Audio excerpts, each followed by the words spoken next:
आज मैं अपने इस वीडियो लेक्चर में प्रोबेबिलिटी डिस्ट्रीब्यूशन को एक्सप्लेन करूँगा। तो यहाँ प्रोबेबिलिटी का मतलब ये होता है कि किसी चीज़ के इवेंट होने के कितने चांसेज हैं, और डिस्ट्रीब्यूशन मतलब कि हर कितने चांस के सारे हम को निकाल दें। अब उससे कैलकुलेट करने से ये पता चल जाएगा कि किस इवेंट पे सब होने के चांसेस ज़्यादा हैं आउटकम होने के। अब यहाँ देखिए क्या लिखा हुआ है। इसका मतलब है कि it is a listing of the probability of all possible outcome, मतलब जितने भी प्रोबेबिलिटी होने के चांसेस हैं उस सबको हम लिस्ट करते हैं, और इसको कैसे रिप्रेजेंट कर सकते हैं, टेबल के फॉर्म में। ओके, तो ये होगी इसकी डिफिनीशन, मतलब कोई चीज़ के होने के जितने चांसेज हैं वो क्या होंगे। अब हम ऐसा क्यों करते हैं, इसलिए करते हैं कि जिस इवेंट पे इसका एप्लीकेशन या कहिए इसका जो फ़ायदा क्या है, पहले ज़माने में लोग जुआ खेलते थे या गैम्बलिंग करते थे, तो वो देखते थे कि कौन सा नंबर किस चीज़ पे ज़्यादा है उसी पे लगाते थे। या समझ लीजिए इकोनॉमिक्स में इसका ये समझ लीजिए बहुत ज़्यादा यूज होता है शेयर मार्केट में, किस चीज़ का ज़्यादा होने का चांस है। जैसे हमने यहाँ दो डायग्राम लिया है, डिस्क्रीट एंड कंटिन्यूअस। एक्चुअली में कोई भी इवेंट होती है प्रोबेबिलिटी डिस्ट्रीब्यूशन में, वो टू टाइप्स की होती है। नंबर वन क्या होती है, डिस्क्रीट होता है। नंबर टू क्या होता है, कंटिन्यूअस होता है। ओके, तो इसमें आप ध्यान से देखिएगा कि ये जो मैं हाईलाइट कर रहा हूँ इसके जो देखिए मैक्सिमम चांस हैं होने के, यानी -1 के बाद और 1 के बीच ये जो है इसकी प्रोबेबिलिटी ज़्यादा है। और यहाँ देखेंगे ये जो एक्सिस है ये प्रोबेबिलिटी की है, ये आपकी प्रोबेबिलिटी की वाली एक्सिस, और ये इवेंट क्या है कि मतलब कौन सा इवेंट हुआ उसके चांसेस क्या हैं। ठीक है, सेम चीज़ यहाँ भी देखेंगे, ये जो एरिया है इसमें इसके होने के ज़्यादा चांस है। तो आदमी जैसे आप शेयर मार्केट में कहीं लगा रहे हैं या किसी और चीज़ में पैसा आप लगा रहे हैं, तो आप इस रेंज में अगर ये चीज़ आप करेंगे तो इसके होने के चांसेस ज़्यादा हैं, आपका फ़ायदा ज़्यादा है। इसका ये फ़ायदा प्रोबेबिलिटी डिस्ट्रीब्यूशन का। ओके, तो हम सारे पॉसिबल आउटकम निकाल लेंगे और उसकी जो प्रोबेबिलिटी होगी वो लिस्ट कर देंगे टेबुलर के फॉर्म में। उससे ये पता चल जाएगा कि कौन सी इवेंट किस चीज़ से के इवेंट होने के ज़्यादा चांस हैं, क्योंकि हम फ्यूचर की बात करते हैं इसमें। अब ऐसा तो है नहीं, क्योंकि प्रोबेबिलिटी हमेशा क्या बताती है, जो चीज़ नहीं हो रहती हम उसके बारे में बात करते हैं। अगर वो हो गई तो कंफर्म हो गई, तो उससे फ़ायदा क्या हुआ, तो वो यानी ये चीज़ हो गई। तो हम कोई चीज़ प्रिडिक्शन करते हैं कि ये चीज़ करेंगे तो इसमें कितना चांस है, उसके लिए यूज करते हैं। ओके, तो ये रहा इसका डिफिनीशन और एग्जाम्पल। तो मैं इसके बाद अब आपको इसका एक एग्जाम्पल के साथ आप लोगों को इस चीज़ को समझाता हूँ। Just wait.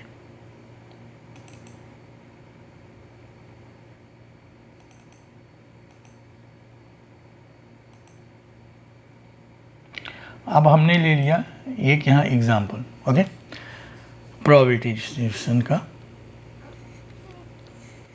अब आप इसमें देखिए कि मान लीजिए 3 कॉइन है, सिक्का है, उसको हम उछालते हैं तो उसमें जो पॉसिबल आउटकम क्या क्या आ सकते हैं। या हो सकता है हेड हेड आ जाए, हमने यहाँ लिस्ट कर दिया है, या हेड टेल आ जाए, या हेड टेल आए, हेड टेल हेड आए, या हेड टेल टेल आए, या टेल हेड।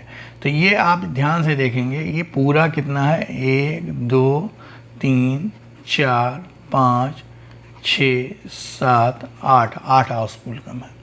अब हम क्या करते हैं इसमें ये देखते हैं कि x एक जो नंबर वेरिएबल है वो ये बताता है नंबर ऑफ हेड क्या है। ओके, सिर्फ हम वो चीज़ लेना चाह रहे हैं कि जब ये 8 बार इसको उछाले तो हम ये देखना चाह रहे हैं कि हेड के नंबर ऑफ हेड आने की कितनी प्रोबेबिलिटी है। अब 3 बार उछाला गया तो मैक्सिमम जाहिर सी बात है 3 हेड आएगा। तो हम यहाँ x क्या कर रहे हैं, ये इसको बताता है नंबर ऑफ हेड को। तो अब मान लीजिए हम देखते हैं कि 0 हेड ना आने की उसकी प्रोबेबिलिटी कितना है। ठीक है, 1 हेड आने की क्या प्रोबेबिलिटी है, 2 हेड आने की क्या प्रोबेबिलिटी है, 3 हेड आने की क्या प्रोबेबिलिटी है। अब ये देखते हैं कि पूरे इवेंट में जब उछाला गया 8 बार तो कौन सा ऐसा केस है जिसमें हेड ना आया हो। तो ये एक ऐसा केस है जहाँ जहाँ टेल आया, हेड नहीं है। तो एक बार है, अब पूरा 8 इवेंट हुआ है, ओके, तो उसकी प्रोबेबिलिटी क्या हो जाएगी, 1/8 हो जाएगी, ओके। ऐसे हम देखेंगे एक हेड आने के, तो एक हेड यहाँ आया हुआ है, ओके, एक बार हेड आया हुआ है और एक बार हेड यहाँ आया, 3 बार आया, तो इसकी हम लोगों ने 3 टाइम लिख दिया। तो इसकी प्रोबेबिलिटी क्या हो जाएगी, पूरे जो पॉसिबल आउटकम है वो 8 है, तो फेवर में 3 है, तो 3/8 हो जाएगी। ऐसे हम क्या करेंगे, नंबर ऑफ 2 हेड है, तो देख लीजिए एक बार 2 हेड यहाँ आया हुआ है, 2 हेड यहाँ आया हुआ है और 2 हेड ये आया हुआ है, तो ये 3 बार आया हुआ है, तो इसकी प्रोबेबिलिटी क्या हो जाएगी, 3/8 हो जाएगी। सिमिलरली क्या है कि 3 हेड जब आता है तो इसके एक ही बार आने की चांस है, तो एक बार हमने लिख लिया और 1/8 हुआ। अब हमने यहाँ क्या किया, इसको सारे प्रोबेबिलिटी को और फिर उसके एक साथ रख लिया, तो इस पूरे टेबल को ही जैसे रिप्रेजेंट करते हैं, इसी को हम क्या कहते हैं, प्रोबेबिलिटी डिस्ट्रीब्यूशन कहते हैं, ओके। और ये जो एक इंडिविजुअल होता है, इसी को हम जो एक इंडिविजुअल उसको प्रोबेबिलिटी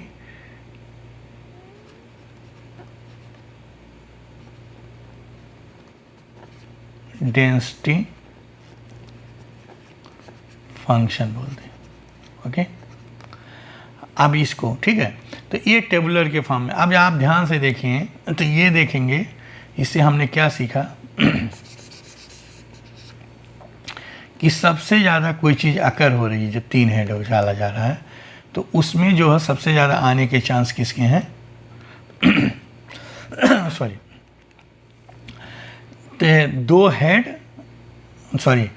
हेड और 2 टेल आने के चांस हैं। 2 हेड, एक हेड और 2 हेड आने के ज़्यादा चांस, क्योंकि 3 टाइम फ्रीक्वेंसी है, ओके।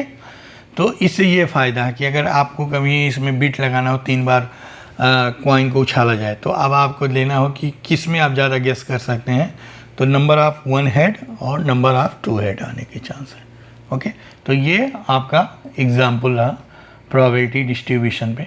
अब हम क्या करते हैं अगली तरफ चलते हैं।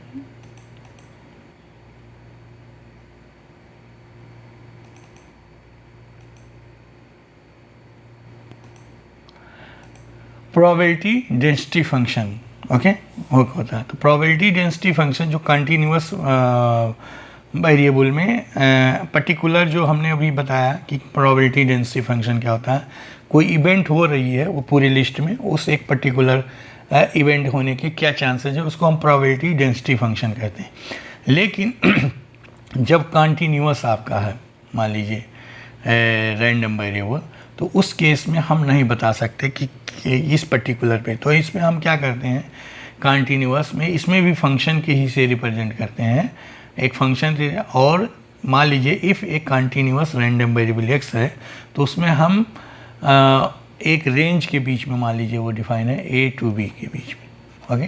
तो उस केस में जो प्रोबेबिलिटी डेंसिटी फंक्शन को हम कैसे डिफाइन करते हैं, उसके एक प्रोबेबिलिटी के फॉर्म में डिफाइन करते हैं, सॉरी रेंज के, जैसे a to b है, if(x) ये है, इसके फॉर्म में डिफाइन करते हैं। और अगर ये इवेंट रेंज जो a to b के बीच में ही पूरी लाई कर रही है, तो वो उसकी प्रोबेबिलिटी क्या हो जाएगी, 1 हो जाएगी, क्योंकि जो इवेंट का जितने पॉसिबल आउटकम है वो a to b के बीच वेरी कर रहे हैं, ये जो रेंज है वो। तो उस केस में अगर a to b हम क्या करते हैं, इसका इंटीग्रेशन करते हैं, सॉरी a to b करते हैं, उस केस में क्या होगा, इसका इंटीग्रेशन 1 आ जाएगा, ओके। और इस फंक्शन को हम क्या कहेंगे, प्रोबेबिलिटी डेंसिटी फंक्शन कहेंगे। अब इसमें हम पर्टिकुलर एक पॉइंट पे नहीं बता सकते, इसलिए हमेशा एक रेंज लेते हैं, और इसकी जो फंक्शन की वैल्यू होती है हमेशा ग्रेटर देन इक्वल टू 0 होती है, ये कंडीशन होती है। हो सकता है अभी आपको इस चीज़ें और अच्छे से क्लियर ना समझ में आए, मैं इस पे क्वेश्चन सॉल्व करता हूँ, तो उससे हो सकता है आप लोगों को और अच्छे से समझ में आ जाए, ओके। तो मैं इस पे एक क्वेश्चन ले रहा हूँ। अब आप यहाँ देखिए, ये जो क्वेश्चन है यहाँ पे क्या लिखा हुआ है, if PDF means probability density function of A curve x given हुआ है। तो जो गिवन है उसको लिख लेते हैं। क्या गिवन है, एफ एक्स इजकल टू ए ई की पावर ए एक्स। ये कब है, x greater than 0 and a greater than 0। Okay, अब ये क्या कह रहा है कि इफ p जो प्रोबेबिलिटी डेंसिटी फंक्शन है, जो प्रोबेबिलिटी होने के चांस हैं इवेंट की, 0 से x और ग्रेटर देन 0 और लेस देन k है, तो 0.5 है। तो जो भी गिवन है इसको भी लिख लेते हैं, p 1 मिनट, जो प्रोबेबिलिटी है इवेंट की 0 x लेस देन k, कितना है, 0.5 है।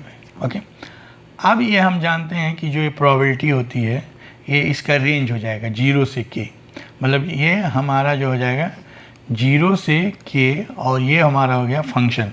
Okay, probability density function a e की power minus a x equal to 0.5 है। ओके, तो ये जब दिया हुआ है, ये गिवन है एक्चुअली में।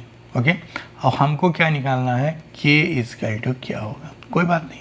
तो ये जो गिवन है इसी की हेल्प से हम क्या करते हैं, इसको सॉल्व करते हैं। ये कांस्टेंट है, ये हो जाएगा 0 k e की power minus a x equal to 0.5। अब हम इसका जानते हैं कि इसको हम थोड़ा सा छोटा कर ले रहे हैं। यहाँ एक चीज़ लिख रहे हैं कि इंटीग्रेशन e के पावर ए एक्स डी एक्स क्या होता है, ई एक्स होता है। तो हम यहाँ मान लीजिए आपको a की power minus a x equal to t, तो यहाँ हम डिफरेंशिएशन करेंगे, माइनस ए डी एक्स, ये हो जाएगा माइनस डी टी अपान, यहाँ इसे प्लस कर दीजिए, तो ये उस साइड लेके जाएंगे तो ये माइनस हो जाएगा। ओके, क्योंकि इसको हम प्लस कर सकते हैं, d x equal to minus d t upon, इसमें हम इसको पुट कर देते हैं, तो ये आ जाएगा ए। अभी हम इसका लिमिट नहीं चेंज करते हैं, लास्ट में हम करेंगे, क्योंकि दोबारा करने से कोई फ़ायदा नहीं। ये हो जाएगा e के पावर t, और dx की जगह पे यहाँ सॉरी dx था लिखना था, minus d t upon a equal to 0.5। Okay, अब देखेंगे a कैंसिल हो जाएगा, तो ये आ गया minus 0 k E T D T. अब यहाँ से हम क्या करेंगे, इसका इंटीग्रेशन क्या हो जाएगा, ई टी, ये 0 से k इजकल टू 0.5।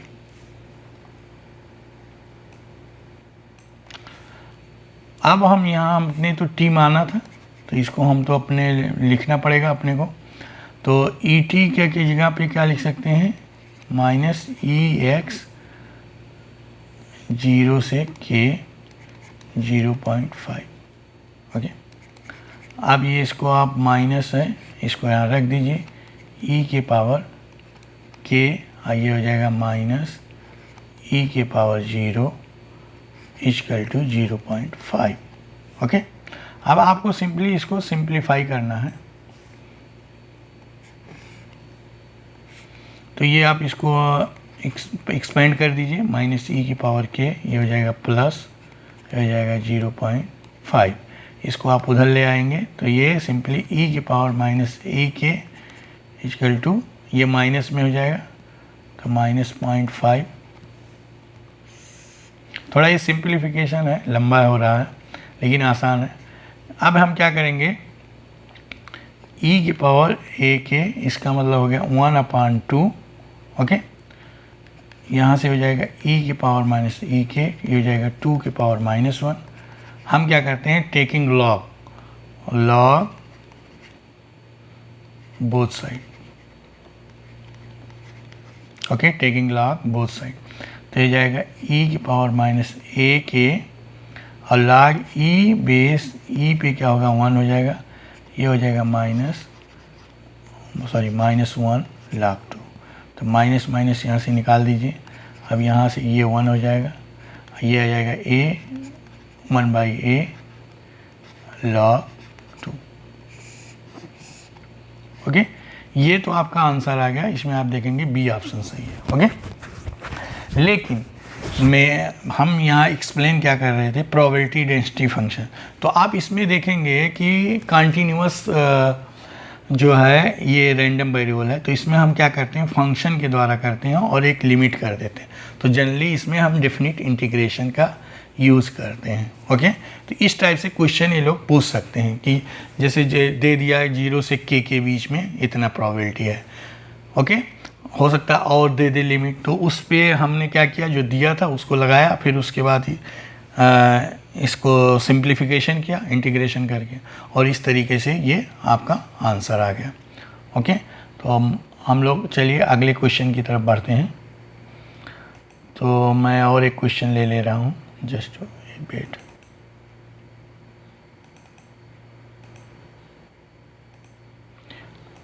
अब आप यहाँ देखेंगे ये एक और क्वेश्चन है। इस क्वेश्चन में क्या दिया हुआ है, if the probability density function दिया हुआ सेम ऐसे कर्व x, तो fx इक्वल टू दिया है x/8। ये कब है, जब 0 और 4 के बीच में है x, अदरवाइज 0 है। अब अपने को क्या बताना है कि प्रोबेबिलिटी बताना है कोई इवेंट के होने के चांस जो p लेस देन 1 हो एंड p ग्रेटर देन हो। तो दोनों को ये मतलब से अलग अलग आपको निकालना है। तो पहली बात जो गिवन है उसको हम लिख लेते हैं। गिवन क्या आपका है, यहाँ देखेंगे जस्ट एक में, गिवन आपका दिया हुआ है एक फंक्शन है f(x), x/2 है। ये कब है, 0, x जब 0 से ज़्यादा हो और लेस देन 4, अदरवाइज ये क्या होगा, 0 हो जाएगा एल्सवेयर। ओके, अपने क्या निकालना है, दो चीज़ निकालना है, x लेस देन 1। तो लेस देन 1 कब है, जब ये x/8 है, यही वाला केस होगा क्योंकि ये वाला फुलफिल कर रहा है। तो इस केस में क्या हो जाएगा, इसका प्रोबेबिलिटी रेंज 0 से 1 x/8 ही। Okay, dx। तो ये वाला केस निकालना है, तो ये हो जाएगा x² 1/8 को आउटसाइड ले लो, ये हो जाएगा 2 0 से 1। तो ये आपका क्या निकल के आ जाएगा, 1/16। एक तो आंसर ये आ गया आपका। ओके, 1/16। तो ये पहले ही ऑप्शन लग रहा है, लेकिन फिर भी दूसरा भी निकाल लेते हैं। दूसरा आपको क्या कह रहा है, इसमें p प्रोबेबिलिटी ऐसा बताना है जो चांसेज हैं ग्रेटर देन इक्वल टू 2।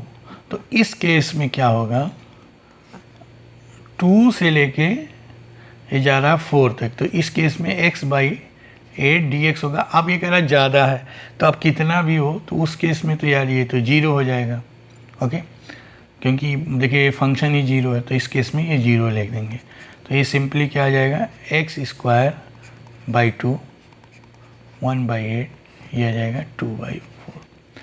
अब आप इसको सिंप्लीफाई कर लीजिए, तो ये आपका हो जाएगा 4⁻² माइनस 2⁻², इक्वल टू क्या आ जाएगा, 1/16। ये 16 minus 4, it means 12/16, it means 3/4। तो एक आंसर ये आ गया। तो आपका 1/16 एंड 3/4 वाला ऑप्शन कौन सा है, ये ऑप्शन है। ओके, तो आप ये दो क्वेश्चन हमने सॉल्व किया, दोनों में हमने देखा कि एक फंक्शन दे रखा है और वो फंक्शन क्या कर रखा है, किसी लिमिट के बीच में डिफाइन कर रखा है। तो वो लिमिट क्या एक्चुअली में हो जाती है, उसकी जो इंटीग्रेशन निकालते हैं उसका क्या हो जाता है, रेंज। ओके, उस पर क्या करना रहता है, आपको डिफिनिट इंटीग्रेशन रहता है। और वही चीज़ ये प्रोबेबिलिटी डेंसिटी फंक्शन बताती है, मतलब वही चीज़ क्या होती है, उस रेंज के बीच में उस चीज़ के होने के चांस क्या है। ओके, तो ये समझ लीजिए डेफिनेट इंटीग्रेशन का एक एप्लीकेशन भी है। ओके, तो मैं उम्मीद करता हूँ आप लोगों के ये क्वेश्चन समझ में आ गए होंगे। Thanks a lot for watching my this video lecture.